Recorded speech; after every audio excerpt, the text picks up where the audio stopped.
오늘 우리에게 주시는 말씀은 누가복음 5장 1절부터 7절 말씀입니다.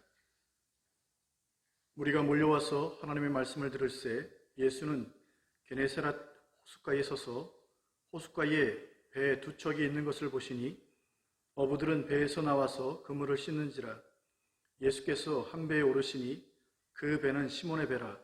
육지에서 조금떼기를 청하시고 앉으사 배에서 무리를 가르치시더니 말씀을 마치시고 시몬에게 이르되 깊은 데로 가서 그물을 내려 고기를 잡으라.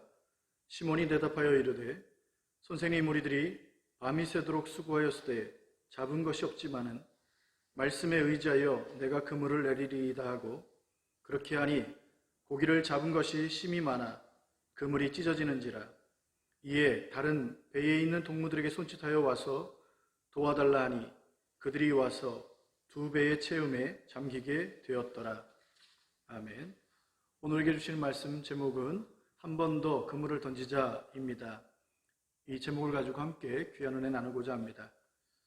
본문은 게네사렛 호숫가에서 많은 사람들이 주님을 따를 때 주님은 시몬 베드로의 배에 올라 따르는 자들을 향해서 말씀을 선포하셨습니다. 그리고 그 말씀이 마쳐졌을 때 옆에 있던 베드로를 향해 깊은 곳에 가서 그물을 던지라고 말씀하시니 이에 순종한 베드로가 많은 고기를 잡게 되었다는 내용입니다. 이 사건을 통해 주님께서는 신앙생활에 필요한 세 가지 지혜를 가르쳐주고 있습니다. 첫째 지혜는 조금입니다. 주님께서 베드로에게 깊은 곳에 그물을 던져 많은 고기를 잡게 하시기 전에, 그리고 제자로 부르시기 전에 본문에 나타난 주님께서 베드로에게 처음 하신 말씀이 무엇인가 살펴보면 3절에 육지에서 배를 조금 떼어 놓으라는 것입니다. 여기 조금이란 단어를 통해 주는 메시지는 작은 일부터 시작하라는 것이죠. 이스라엘이 약속의 땅에 들어갈 때 범람하는 요단강을 건널 수 있었던 비결이 무엇입니까? 언약궤를 맨 제사장들이 먼저 들어가고 그들의 발이 물에 닿게 되고 또 그 물이 발목에 잠기게 될 때 요단강은 갈라지기 시작했습니다.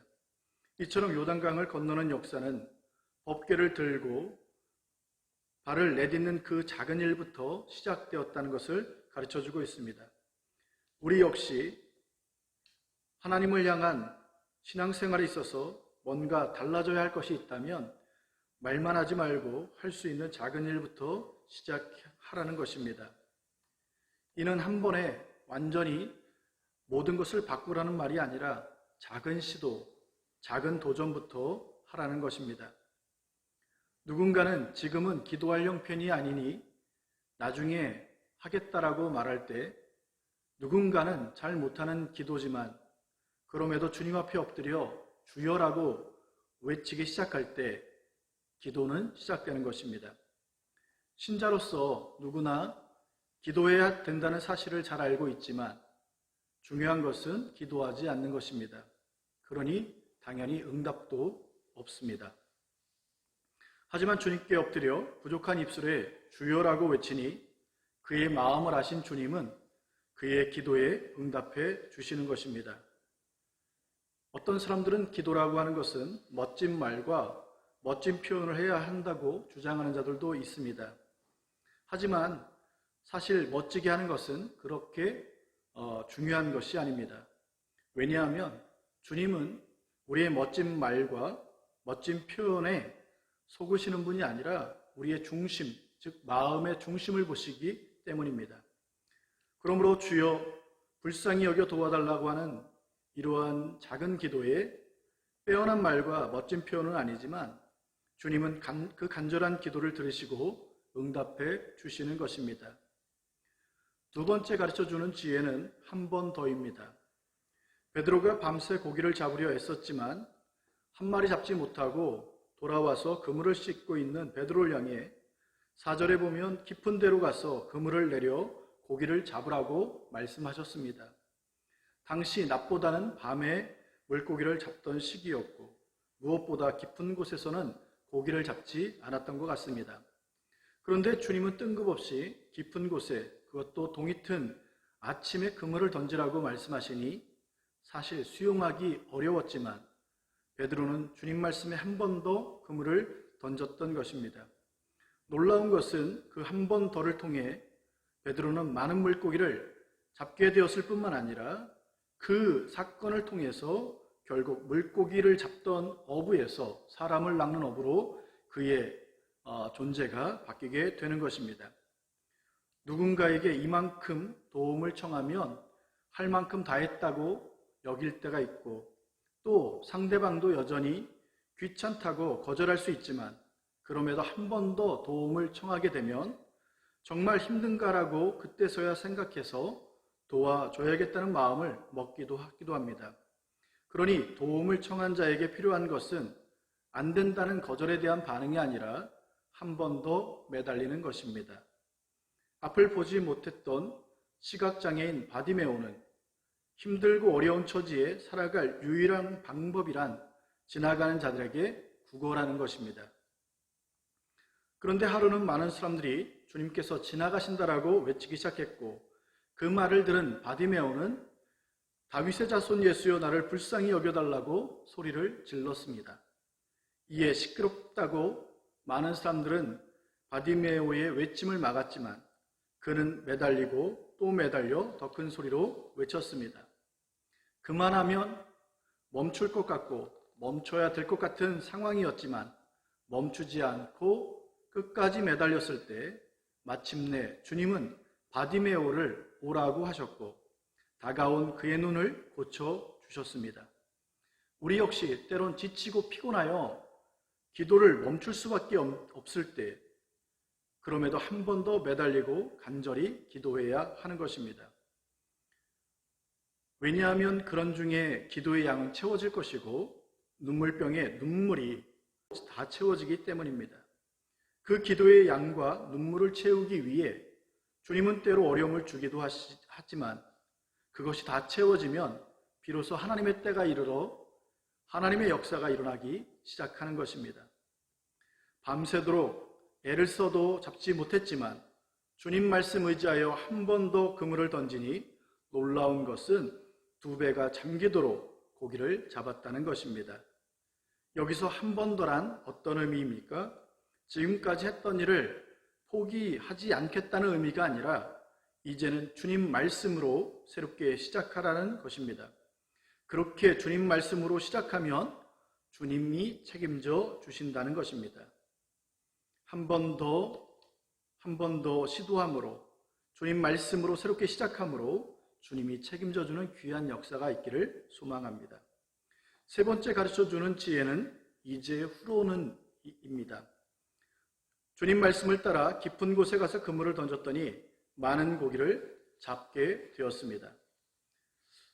이처럼 한 번도 경험하지 못한 일을 경험한 베드로는 두려움에 휩싸이게 됩니다.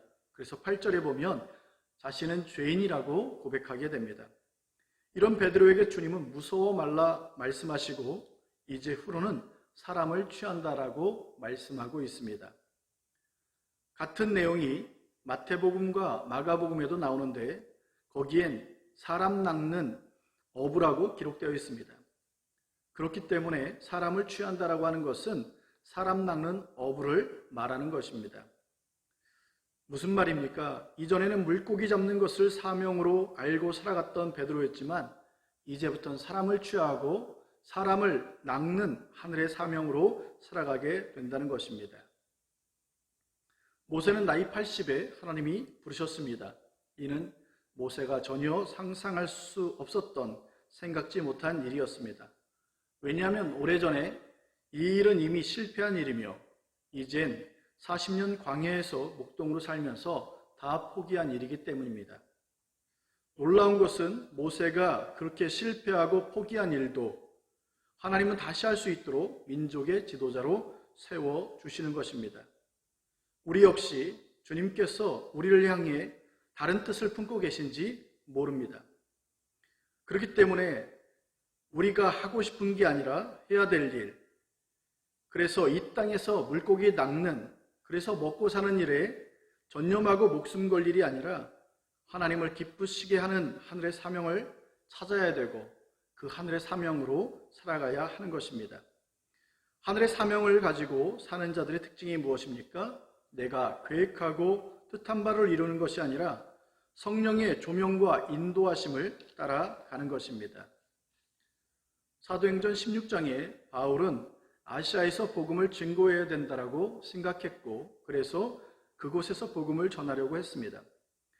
하지만 하나님은 그런 바울을 성령으로 막았고 예수의 영이 환상을 통해 가르쳐 주심으로 마침내 아시아를 떠나 빌립보에 들어가게 되고, 이 빌립보에 들어감으로 유럽의 복음이 증거되기 시작했던 것입니다. 이처럼 하나님께서 전혀 예기치 못한 곳으로 이끌어 가셨던 것입니다. 하나님께 엎드려 기도하는 중에 하나님이 전혀 예기치 못한 일에 관해 우리 눈을 열어주거나 사고의 지평을 넓혀주시거나 생각을 바꿔주시게 되는 것입니다. 그래서 신자는 항상 이 일에 관해 주님이 어떻게 말씀하고 뭘 원하는지를 깨닫기 위해서 반드시 기도하는 삶을 살아야 합니다. 주님께서 마침내 베드로에게 많은 고기를 잡게 하신 후 사람 낚는 어부가 되게 한다고 하시니 베드로는 이에 모든 것을 버려두고 주님을 따르게 됩니다. 주님을 따랐던 베드로 12제자의 그 수제자가 되어 결국 주님의 참된 제자가 되었고 주님의 사람, 존귀한 하나님의 사람이 된 것입니다. 우리 역시 죄와 불의에서 조금 떨어지고 한 번 더 주님 말씀에 붙잡혀 하나님이 주시는 또 다른 하늘 사명을 붙잡고 살아감으로 날마다 승리하는 귀한 인생이 되기를 주님의 이름으로 축원합니다. 기도하겠습니다. 하나님 아버지 감사합니다. 우리가 주님을 따르기에 많고 큰 일을 행하기보다 조금 떼어놓는 일부터 시작할 수 있는 용기가 있기를 원합니다. 작은 일, 작은 도전부터 시작하여 그 성공을 발판으로 하나님이 이루시고자 하는 또한 또 다른 역사와 또 다른 이적과 기적에, 그래서 하나님의 뜻이 이루어지는 그 놀라운 하나님의 나라를 보게 하여 주옵시고, 한 번 더의 그 지혜를 가지고 우리가 멈추었던 기도, 또 우리가 하나님을 찾았던 그 멈추었던 일들, 다시금 하나님의 나라를 향한 그 발걸음을 다시금 시작할 수 있는 용기가 있게 하옵시며, 그래서 이제 후로는 우리가 세상에서 먹고 사는 일에만 집중하는 일이 아니라 그 일 속에 하나님이 우리를 향하신 거룩한 뜻을 깨닫게 되고 또 그 일을 통해서 하나님의 영광으로 나아가는 귀한 사람을 낚는 한 영으로 하나님께 올려드리는 영혼을 바라볼 수 있는 귀한 하나님의 사람들로 그렇게 성장될 수 있도록 축복해 주옵소서.